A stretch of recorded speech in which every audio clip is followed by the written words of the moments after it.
Hi, it's Mr. Schneider. Today we're going to look at the four different types of economic systems. The major thing we're looking at is the extent of government involvement in economic decision making. However much the government is involved determines what type of economy we have. All right, first is traditional. Resources are allocated by inheritance, meaning that you do the same things that your parents did or your grandparents did. A lot of times this is agricultural, farming, herding cattle, hunting, gathering. Saw a lot of this in prehistoric times. You see a lot of it in third world countries today. Weaving, if your family has a bunch of weavers or tailors, people that make clothing, that can be passed down from generation to generation. You're generally going to do the same thing that your parents and your grandparents did. Free market. People own property and resources. You start a company to make a profit.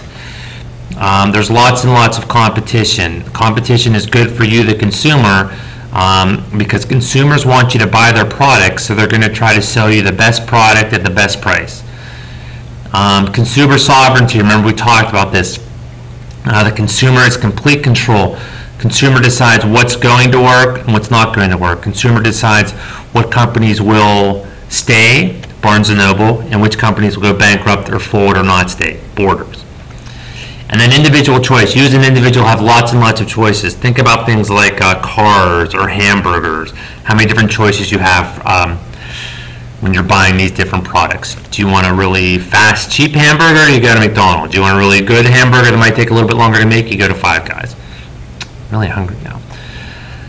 Okay, command economy. In a command economy, we have central ownership, meaning government ownership of property and resources. So in a free market, people own properties and resources. In a command, the government owns it. The government decides everything. It's centrally planned. When I say centrally planned, I mean the government. So in a free market, individuals decide. In a command economy, the government decides. There's no choice. The government makes one type of product, one type of car, you have to buy that car. One type of television, you have to buy that television. All right, let's talk about mixed economy. Individuals and businesses as decision makers for the private sector. So both you as an individual and the government make decisions. I'm sorry, let me go back there. Make decisions about what's going to happen in a business and a company. The government doesn't control that, but you as an individual do, or you as a company do. The government as a decision maker for the public sector. The government makes decisions when it comes to the economy for the public good. You can argue whether or not the bailout was good or not, but that's something the government decided needed to be done to help the economy. A greater government role than a free market. Our government, we have a mixed economy. We lean towards free market, but our government's still involved. Think about things like different regulations. The Pure Food and Drug Act. We have a centralized banking system. These are ways the government is involved in our economy. And like I said, it's the most common economic system today. You'll find some examples of traditional, you'll find some examples of command. I can't think of one that's free market where the government has no involvement.